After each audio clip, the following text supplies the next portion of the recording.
রাজশাহী বিশ্ববিদ্যালয়ে শিবিরের হামলার প্রতিবাদে শিক্ষার্থীদের মানববন্ধন। জড়িতদের ছাত্রত্ব বাতিলের দাবি, তদন্তে প্রমাণ পেলে ব্যবস্থার আশ্বাস প্রশাসনের। নওগাঁয় চালের বাজারে উত্তাপ। 15 দিনে কেজিতে চিনি আতপের দাম বেড়েছে 50 টাকা পর্যন্ত ঊর্ধ্বমুখী। সরু ও মোটাজাত কৃত্রিম সংকট তৈরির অভিযোগ ভোক্তার। বগুড়া সিটি কর্পোরেশনের প্রথম বাজেটে বরাদ্দ 1417 কোটি টাকা। বাড়েনি বসতবাড়ির কর, উন্নয়ন, যানজট নিরসন, বর্জ্য ব্যবস্থাপনা ও মশক নিধনে অগ্রাধিকার। এবং পানি প্রবাহ না থাকায় চলনবিলে কচুরিপানার জট। নাটোরের 30,000 হেক্টর জমিতে ফসল চাষে ভোগান্তি, ব্যাহত নৌ চলাচল। জৈব সারে রূপান্তরের চেষ্টায় কৃষি বিভাগ।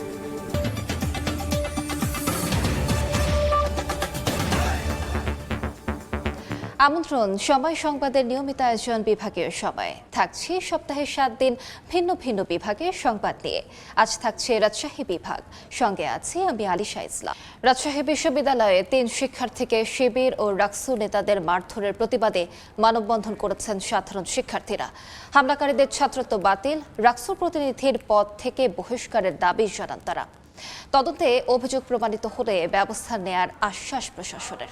ক্যাম্পাসে মানববন্ধন করে শিক্ষার্থীরা। এতে সংহতি জানায় বিশ্ববিদ্যালয় শাখা ছাত্রদলের নেতাকর্মীরা। হামলাকারীদের ছাত্রত্ব বাতিল, সুষ্ঠু বিচার, জড়িত রাকসু প্রতিনিধিদের পদ থেকে অপসারণ ও বহিষ্কারের দাবি তোলেন তারা। রাকসুর ভিপিজিএস এরা পরিকল্পিতভাবে সাধারণ শিক্ষার্থীর উপরে হামলা করে। যেখানে আশ্রয়স্থল সেখানে যদি স্টুডেন্টদেরকে মারপিট করে তাহলে এটা একটা কেমন বিষয় দেখা যায়। ছাত্র প্রতিনিধি কিংবা একজন ছাত্র সংগঠনের নেতা তাদের কখনো আরেকজন শিক্ষার্থীর গায়ে হাত দেওয়া, যে যত অপরাধ করুক সেটি প্রশাসনের হাতে তুলে দেবে। যারা এই শিবিরের সন্ত্রাসীরা জড়িত এই হামলাতে তাদেরকে রাজশাহী বিশ্ববিদ্যালয় বিধি অনুযায়ী আইনের আওতায় নিয়ে আসতে হবে এবং তাদেরকে গ্রেপ্তার করতে হবে। এদিকে মঙ্গলবার রাতে সংবাদ সম্মেলন করে গ্রন্থাগারে হামলার জন্য প্রশাসনের ব্যর্থতাকে দায়ী করেন রাকসু নেতারা। এ নিয়ে সংবাদ প্রকাশ করায় সাংবাদিকদেরও দেয়া হয় হুমকি। রাকসু ভবনে এসে একজনকে হামলা করা হলো, 2 জনকে হামলা করা হলো, একজন রক্তাক্ত করা হলো, সেটা নিয়ে আপনাদের কথা নাই। আমরা লাইব্রেরি শিক্ষার্থীর 20-25 মিনিট নষ্ট হয়েছে, এটা নিয়ে কথা বলেন। সাংবাদিকদের ব্যাপারে আমরা স্টেপ নিবই এবং এই ছাত্রলীগকে ডিফেন্স করার ব্যাপারে যারা নিউজ করছেন আমরা সবগুলো সংগ্রহ করে স্টেপ নিব। ঘটনার পুঙ্খানুপুঙ্খ তদন্তে যার দোষ প্রমাণিত হবে তার বিরুদ্ধেই ব্যবস্থা নেওয়া হবে বলে জানান প্রক্টর। 10 কার্যদিবসের মধ্যে এটা একটা রিপোর্ট জমা দেওয়ার কথা বলা হচ্ছে। যারা দোষী তারা বের হবে, যারা ভিকটিম তারা বের হবে এবং যথাযথ পদক্ষেপ বিশ্ববিদ্যালয় প্রশাসনের পক্ষ থেকে নেওয়া হবে। গত সোমবার নারী শিক্ষার্থী উত্তক্তের জেরে প্রক্টর অফিস, রাকসু ভবন ও গ্রন্থাগারে 3 শিক্ষার্থীর ওপর চড়াও হয় রাকসু ও শিবির নেতারা। পেটানো হয় দফায় দফায়। সময় সংবাদ, রাজশাহী। নওগাঁয় 15 দিনের ব্যবধানে প্রতি কেজি চিনি আতপ চালের দাম বেড়েছে 50 টাকা পর্যন্ত। ঊর্ধ্বমুখী, সরু ও মোটাজাত। হঠাৎ এমন দাম বৃদ্ধিতে চরম বিপাকে ভোক্তারা। মিল মালিকদের বিরুদ্ধে উঠেছে কৃত্রিম সংকট তৈরির অভিযোগ। এবার রকের রিপোর্ট। মিলগুলোতে পর্যাপ্ত মজুদ, অথচ বাজারে চালের দাম চড়া। নওগাঁয় গত 15 দিনের ব্যবধানে সুগন্ধি চিনিগুড়া আতপ চালের দাম কেজিতে বেড়েছে প্রায় 50 টাকা পর্যন্ত। প্রতি কেজি চাল বিক্রি হচ্ছে 200 টাকায়। হঠাৎ চালের মূল্যবৃদ্ধিতে চরম বেকায়দায় পড়েছেন ক্রেতারা অখুশি, আমরাও বেচতে পারছি না কাস্টমারের কাছে। চালের দাম বাড়ার একমাত্র কারণ এবার ধানের আবাদটাই কম ছিল। জেলার প্রান্তিক হাট থেকে ধান সংগ্রহের পর এসব মিলে ক্রাশিং করে থাকেন মিলাররা। রয়েছে ছোট বড় 350 হাস্কিং এবং 56টি অটো মিল। ভোক্তাদের অভিযোগ, চাল মজুত করে বাজারে কৃত্রিম সংকট তৈরি করছেন মিলাররা। তবে ব্যবসায়ীদের দাবি, সুগন্ধি চাল রপ্তানি বাড়ায় স্থানীয় বাজারে এর প্রভাব ফেলছে। আর মজুতদারির মাধ্যমে বাজারে অস্থিতিশীল করা হলে কঠোর ব্যবস্থার হুঁশিয়ারি জেলা খাদ্য বিভাগের। আমাদের এই চিনিগুড়া চাউলটা এক্সপোর্ট হচ্ছে, এই কারণে চিনিগুড়া চাউলের মূল্য বৃদ্ধি পেয়েছে, পাশাপাশি হচ্ছে ধানের মূল্য বৃদ্ধি পেয়েছে। তদারকি অব্যাহত আছে, কোথাও অবৈধ মজুদ পাওয়া গেলে বা অতিরিক্ত পাওয়া গেলে সে বিষয়ে আমরা ব্যবস্থা গ্রহণ করব। কৃষি বিভাগের তথ্য মতে গত মৌসুমে জেলায় 70,000 হেক্টর জমিতে সুগন্ধি চিনিগুড়া আতপ ধানের আবাদ হয়। আর উৎপাদন লক্ষ্যমাত্রা ছিল 4,50,000 মেট্রিক টন। এমআর রকি, সময় সংবাদ, নওগাঁ। বগুড়া সিটি কর্পোরেশন হওয়ার পরেই ঘোষণা করা হলো মেগা বাজেট। বসতবাড়ির ওপর নতুন কোনো কর না বাড়িয়ে প্রথম অর্থ বছরের জন্য বাজেট ধরা হয়েছে 1,417 কোটি 43 লাখ টাকা। উন্নয়ন, যানজট নিরসন, বর্জ্য ব্যবস্থাপনা, পরিবেশ সংরক্ষণ ও পর্যটন বিকাশকে অগ্রাধিকার দেওয়া হয়েছে। শাহাদুল ইসলামের ক্যামেরায় আব্দুল আওয়ালের রিপোর্ট। বগুড়াবাসীর বহুল প্রত্যাশিত সিটি কর্পোরেশন হওয়ার পর এখন উন্নয়নের পালা। বিভিন্ন বিষয়কে সামনে রেখে প্রকল্প নির্ভর বাজেট ঘোষণা করেছেন প্রশাসক। 1417 কোটি 43,52,000 টাকার বাজেট প্রকল্প খাত থেকে সম্ভাব্য আয় ধরা হয়েছে 680 কোটি টাকা এবং বার্ষিক উন্নয়ন কর্মসূচি বা এডিপি থেকে 616 কোটি 50 লাখ টাকা। বসতবাড়ি ও ব্যবসা প্রতিষ্ঠান থেকে কর আদায়ের লক্ষ্যমাত্রা নির্ধারণ করা হয়েছে 79 কোটি 40 লাখ টাকা। তবে বাড়তি কর আরোপ করা হয়েছে শুধু ব্যবসা প্রতিষ্ঠানের ওপর। বসতবাড়ির কর অপরিবর্তিত থাকছে। বিভাগ সিটি এই সমস্ত আমাদের বগুড়াতে আমরা অনেক দিন হলে আমরা বঞ্চিত।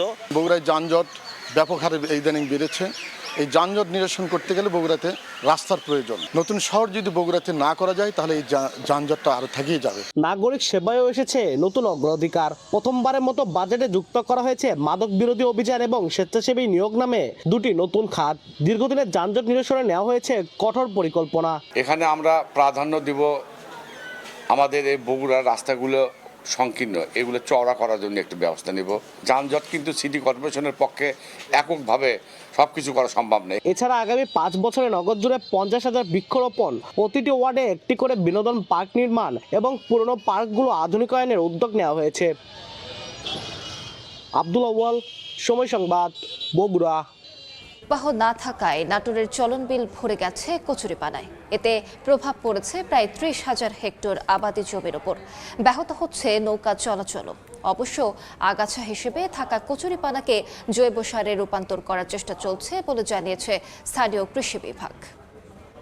চলন বিলের নাটোরের সিংড়া ও গুরুদাসপুর অংশ জুড়ে আবদ্ধ কচুরিপানায়। এতে বন্ধ হয়ে গেছে পানি প্রবাহ, যার প্রভাব পড়েছে প্রায় 30,000 হেক্টর আবাদি জমির উপর। শুষ্ক মৌসুমে কচুরিপানা সরিয়ে আবাদ করতে ভোগান্তি পোহাতে হবে কৃষকদের। দীর্ঘ 10 বছর হলে খুব প্রভাব ভুগছি। আমাদের আবাদ করা খুব কষ্ট। 5 থেকে 7,000 টাকা লাগে আমাদের এই কচুরিপানা সাফ করতে। সরকারের কাছে দাবি এটা যেন কোনো একটা ব্যবস্থাপনা করে চলন বিল এলাকার মানুষের জন্য। এদিকে চলন বিলে কচুরিপানা থাকায় নৌকা নিয়ে ঘুরতে পারছেন না পর্যটকরা। চলন বিলে আসছি পানি দেখতে, তবে কচুরিপানা ছাড়া আর কিছু দেখা যাচ্ছে না এখানে। নৌকালে একটু ঘুরতে সবারই একটু সমস্যা হচ্ছে, সৌন্দর্য অনেকটা নষ্ট হচ্ছে আমাদের। অবশ্য চলন বিলের কচুরিপানাকে জৈব সারে পরিণত করতে প্রয়োজনীয় উদ্যোগ নিচ্ছে স্থানীয় কৃষি বিভাগ। কচুরিপানা অপসারণ করার জন্য আমরা বিভিন্ন ধরনের উদ্যোগ নিয়ে স্থানীয় পর্যায়ে স্থানীয় লোকজন এবং প্রশাসনের সহযোগিতায় প্রায় 22 বর্গ কিলোমিটার দৈর্ঘ্যের চলন বিলের মধ্যে সিংড়া ও গুরুদাসপুর উপজেলায় প্রায় 13 বর্গ কিলোমিটার পড়েছে। সময় সংবাদ, নাটোর। সংস্কারের অভাবে বেহাল পাকশি বনপাড়া পাবনা পাকশি ও পাবনা বেড়া মহাসড়ক। খানাখন্দ ভরা সড়কে প্রায় ঘটছে দুর্ঘটনা। দ্রুত সমাধান চান চলাচলকারীরা, আর ব্যবস্থা নেওয়ার আশ্বাস সড়ক বিভাগের। আসিফ মাহমুদের ছবিতে সবুজ মোল্লার রিপোর্ট। খানাখন্দে ভরে গেছে সড়ক, বৃষ্টিতে তৈরি হয় জলাবদ্ধতা, হেলে তুলে ঝুঁকি নিয়ে চলছে যানবাহন। দীর্ঘদিন সংস্কারহীন পাবনার পাকশি বনপাড়া মহাসড়ক, কোথাও উঠে গেছে কার্পেটিং, কোথাও ছোট বড় গর্ত। গাড়ির পাতি ভেঙে যায়, চাকা বাস্ট করে, রিমের থালি ভেঙে যায়। প্রতিদিনই মানুষ অ্যাক্সিডেন্ট হচ্ছে, কারোর হাত ভাঙতেছে, কারোর পা ভাঙতেছে। এই রোডের যে অবস্থা, বৃষ্টি হলে চলাই যায় না। ধুলার কারণে দেখেন আশেপাশের বাড়িঘরগুলা মানুষ না থাকার উপযোগী আর কি। তবে শিগগিরই ব্যবস্থা নেওয়ার আশ্বাস সড়ক বিভাগের। যে সকল অংশ ক্ষতিগ্রস্ত রয়েছে সে সকল অংশ আমরা সংস্কার কাজ শুরু করছি।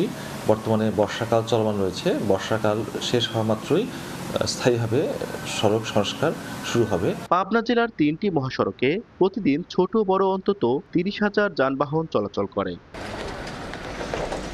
সবুজ মোল্লা, সময় সংবাদ, পাবনা। দেখছেন বিভাগীয় সময়, সঙ্গেই থাকুন। বিভাগীয় সময় আরেকবার। বিশ্ব বাঘ দিবস উপলক্ষে বগুড়ার সরকারি আজিজুল হক কলেজের র্যালি হয়েছে। সকালে এ কর্মসূচি পালন করে শিক্ষার্থীদের পরিবেশবাদী সংগঠন team for energy and environmental research. আয়োজকরা জানান, বন উজাড়, অবৈধ শিকার, আবাসস্থল ধ্বংস এবং জলবায়ু পরিবর্তনের কারণে রয়্যাল বেঙ্গল টাইগার হুমকির মুখে। বন্যপ্রাণী সংরক্ষণে জনসচেতনতা বাড়ানোর পাশাপাশি আইনের কঠোর প্রয়োগের দাবি জানান তারা। বিভাগীয় সময় আরেকবার। দাম বাড়ায় রাজশাহীতে বেড়েছে পাটের আবাদ। এবার জেলায় 7,000 বিঘার বেশি জমিতে নতুন করে পাট চাষ হয়েছে। কৃষক বলছেন, গত 4 বছরে তাদের লাভ হওয়ায় ফসলটি চাষে আগ্রহী হচ্ছেন অনেকে। আর কৃষি বিভাগ বলছে, আবাদ বাড়াতে চাষিদের সব ধরনের সহযোগিতা করা হচ্ছে। আব্দুল সালামের ছবিতে মওদুদ রানার রিপোর্ট। দিন দিন পাটের আবাদ বাড়ছে রাজশাহীতে। কৃষি বিভাগের তথ্য মতে চলতি বছর জেলায় ৭,০০০ বিঘার বেশি জমিতে নতুন করে পাট চাষ হয়েছে।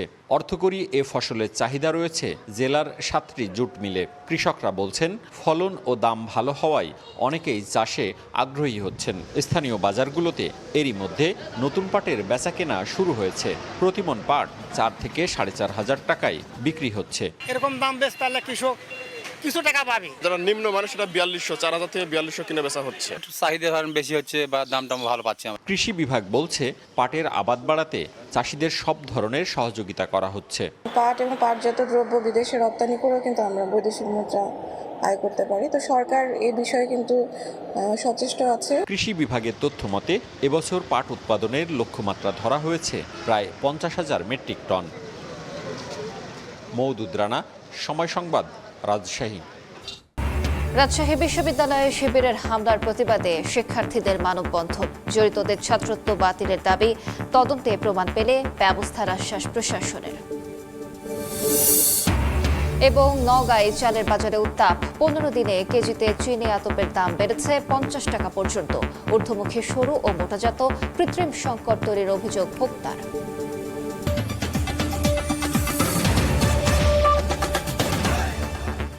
এই ছিল বিভাগীয় সময়। আগামীকাল থাকবো খুলনা বিভাগের আয়োজন নিয়ে। এরপর আন্তর্জাতিক সময় নিয়ে আসছি কিছুক্ষণ পর। সঙ্গে থাকুন সময়ের।